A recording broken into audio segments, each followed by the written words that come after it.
दारुल इफ्ता में एक बार गया एक इस्तिफ्ता को लेने के बाद, और फिर कहा कि उन्होंने कहा हजरत आप लोग तो बड़े खुशनसीब हैं साहब, यहाँ वहाँ जहाँ तहाँ पूरा भारत घूमते हैं, 50,000 40,000 ये वो बाप क्या पैसा आपके पास है। मैंने कहा हजरत आप आला हजरत के पास रहते हैं, हम लोग तो कभी कभी साल में एक बार दो बार आते हैं, आप तो मुजद्दिद आजम के आस्थाने के पास रहते हैं, आप तो मरकज़े अहले सुन्नत में आप रहते हैं। मरकज वही बरेली है, चाहे कुछ भी हो जाए, 50,000 कमरे कम स्कूल कहीं खोल दे, मदरसा खोल दे, मगर मरकज बरेली ही रहेगा। क्यों? इसलिए कि दूसरा आला हजरत नहीं होगा।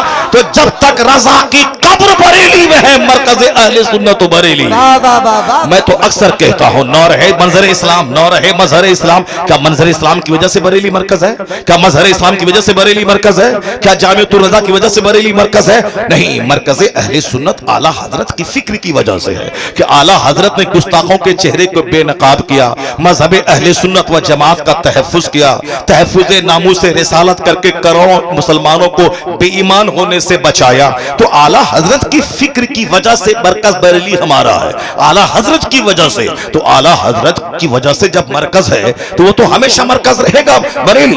मदीने में चाहे वहां भी गवर्नमेंट हो, वहां भी इमाम रहे, वहां भी गवर्नर रहे, मगर मदीना तो राजधानी है, चूंकि मुस्तफा की कब्र अनवर मदीना में है।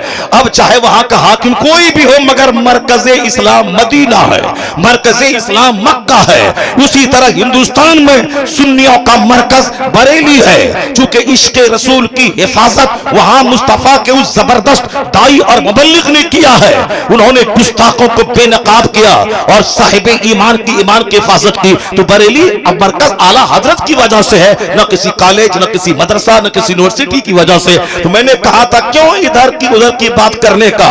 आला हजरत की कब्र जब तक बरेली में रहेगी, अहले सुन्नत का मरकज शहरी बरेली ही रहेगा। मैंने कहा आप तो मरकज में रहते हैं, आला हजरत के पास रहते हैं, दुनिया भर के लोग यहाँ आते हैं, क्या इज्जत है आपकी। वो क्या बोलते हैं, जबरदस्त आलिम दीन। वो क्या बोलते हैं, वो सब कुछ है मगर माल कहाँ है।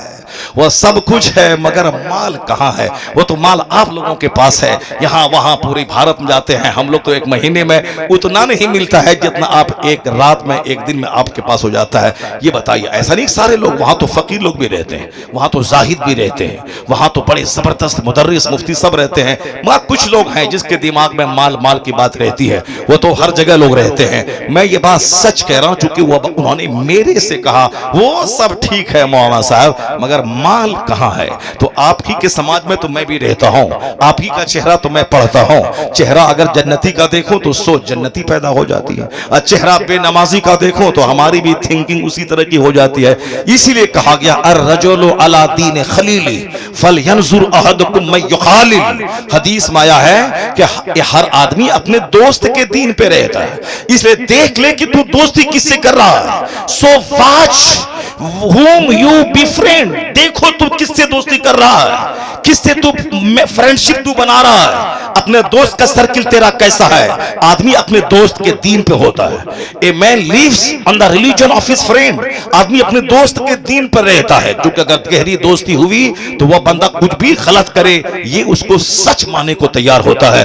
बेशुमार लोग बेईमान हो गए इसलिए उनके दोस्त का सर्किल मुशरिकीन का था, वो उनको अच्छा कहने लगे, उनकी तरफ झुक गए। पहले तो अच्छा नहीं बोलता है, पहले तो मुस्कुराता है, फिर उसके बाद धीरे धीरे उनके साथ मिलकर खाता है, फिर धीरे धीरे जब मोहब्बत पुख्ता होगी उसके मजहब को भी बुरा कहना छोड़ देता है, फिर धीरे धीरे अपने मजहब को गलत समझकर कुफ्र इख्तियार कर लेता है। इसलिए हुजूर ने कहा अर्रजुलु अला दीन खलीली, आदमी अपने दोस्त के दीन पर होता है।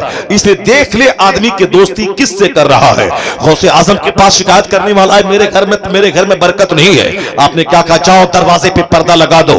कई दिन के बाद कहा हुजूर बरकतें बेशुमार नजर आ रही है, मगर रीजन क्या था कि पर्दा लगाने के बाद बरकतें महसूस हो रही हैं। जवाब मिला कि तेरा घर सड़क के किनारे था, हर आने वाला जाने वाला आदमी उसमें बेनमाजी और फासिक भी रहते थे, उन बेनमाजियों की जहरीली नजर तेरे घर में पड़ती थी, बरकतें चलकर राख हो जाती थी। अब जब तुमने पर्दा लगा दिया है, उनकी जहरीली निगाह पर्दे से टकरा के बाहर ही रहती है, अंदर नहीं जाती है, इसलिए अब बरकतें समझ में आ रही है।